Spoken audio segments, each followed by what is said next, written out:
Hi, everyone. I'm glad you're here because today's episode is a doozy. Today, I have 3 stories that nearly shattered everyone involved as they tried to rationalize what happened to them. Just wait until you hear what you're about to hear. So, if you're enjoying the channel, don't be invisible. Let us know you're out there and smash that subscribe button so we can always be together. Thanks. Now, let's get into the stories.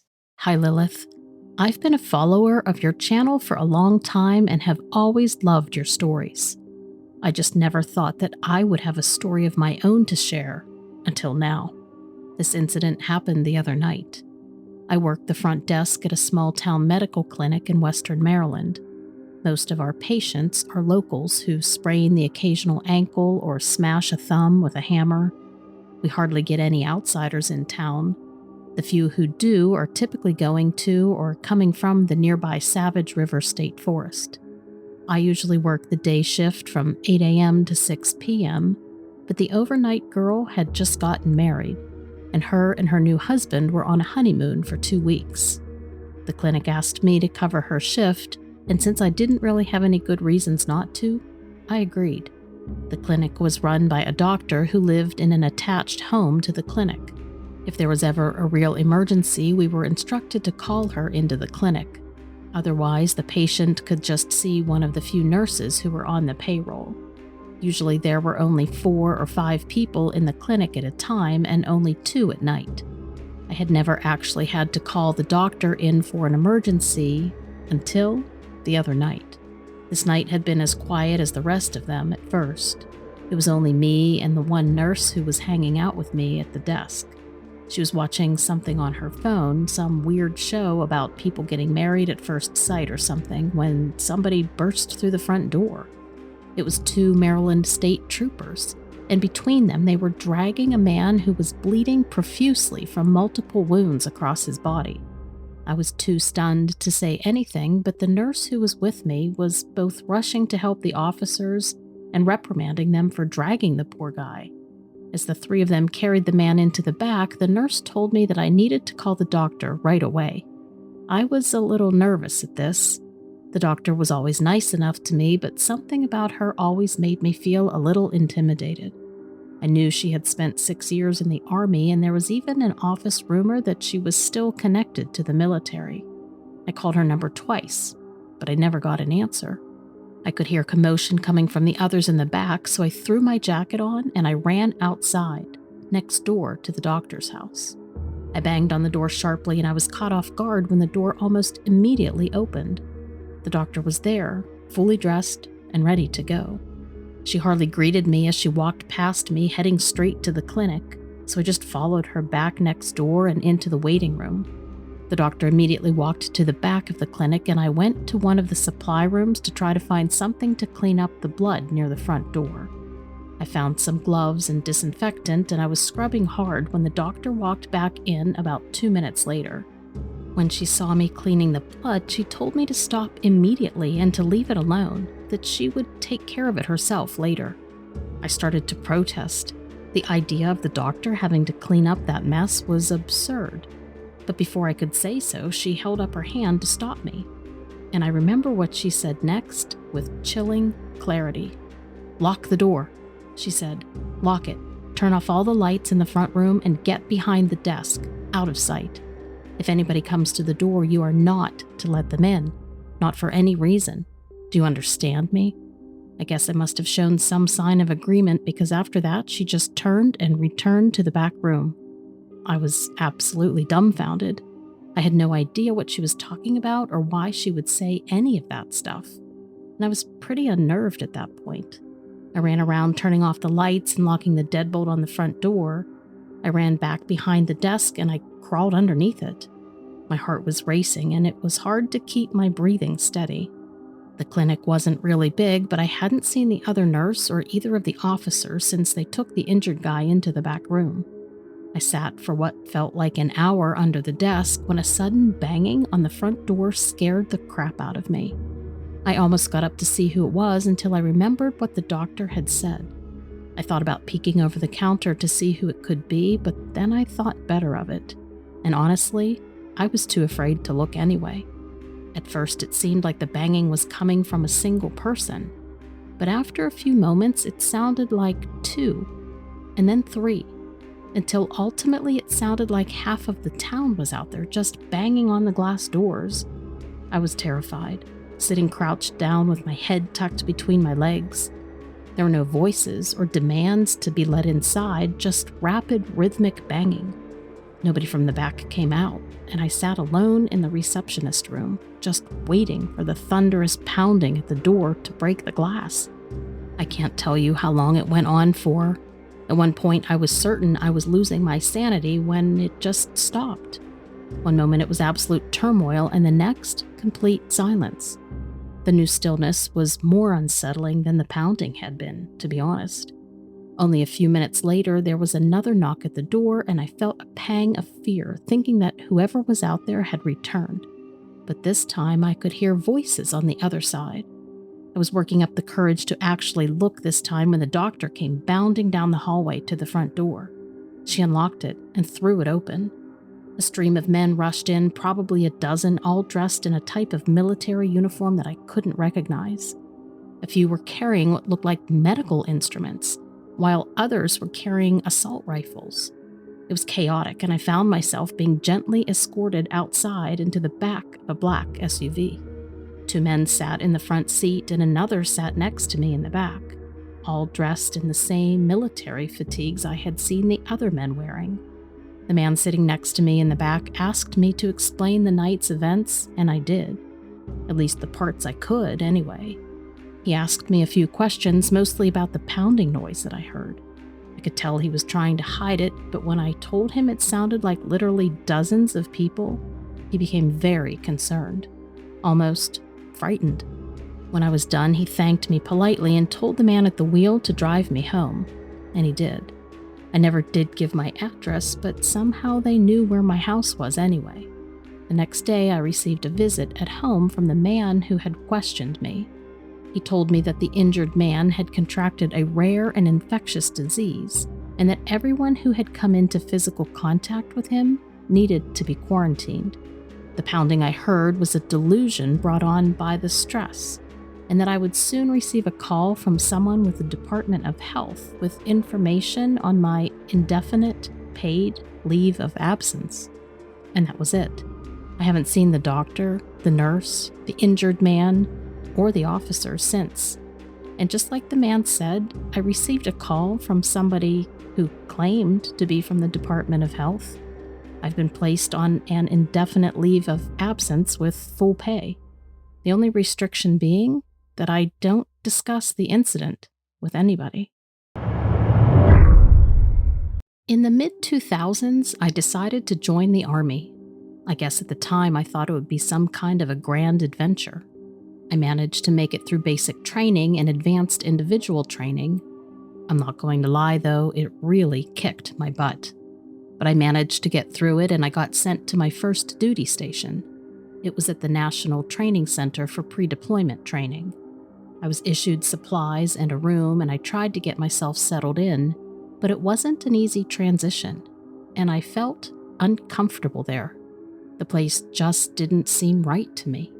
I got into my room, and the first few nights were just strange.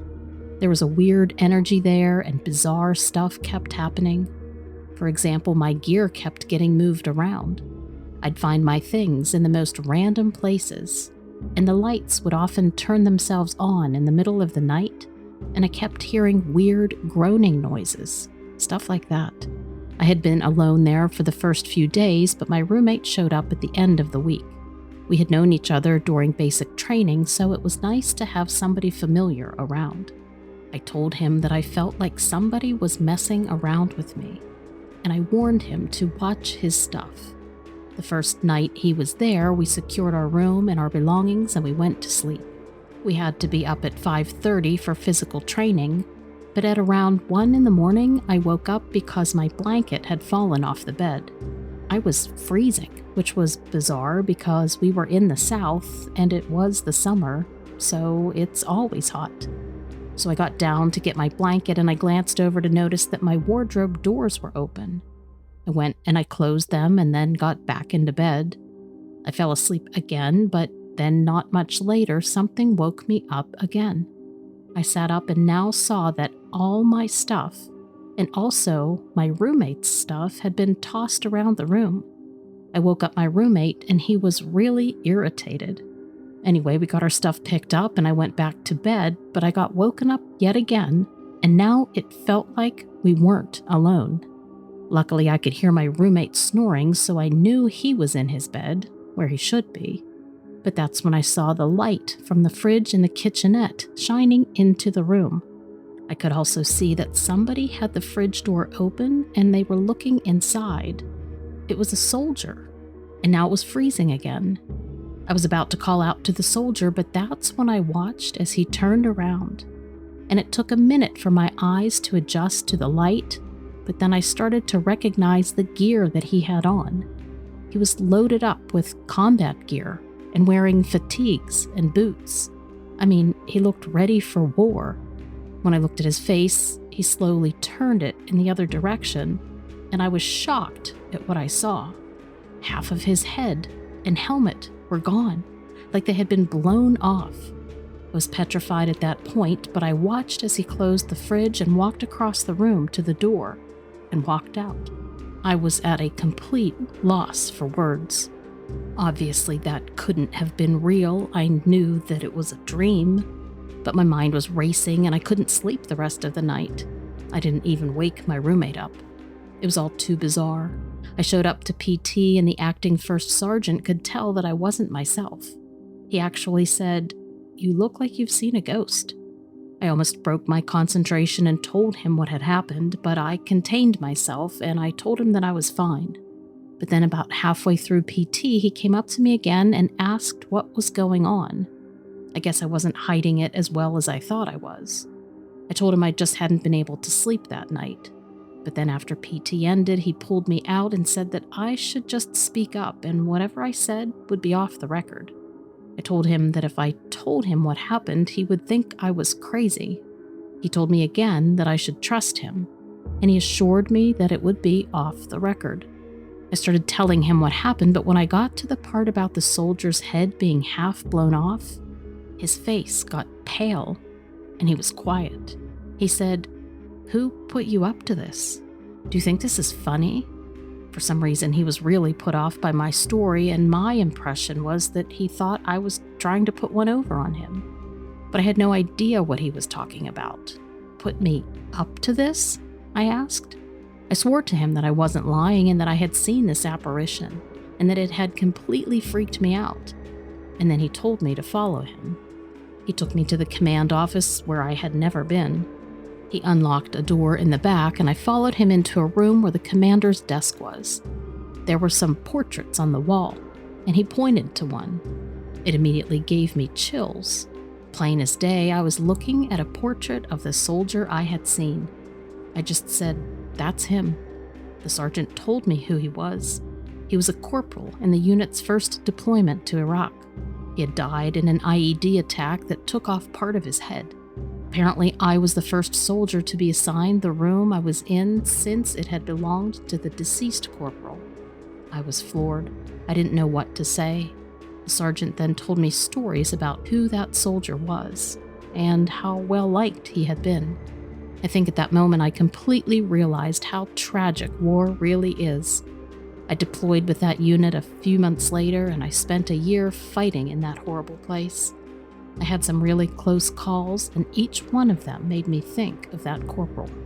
I've survived more things than most people can imagine, and obviously I managed to make it home, but I don't take anything for granted anymore.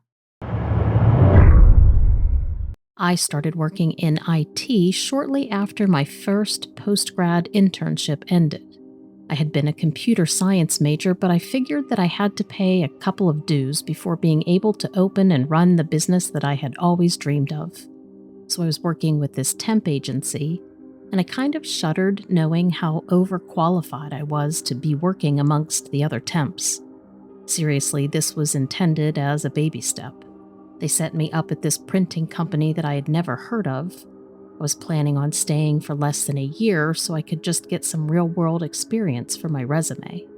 But it was hard to even think about sticking it out, even from that very first day.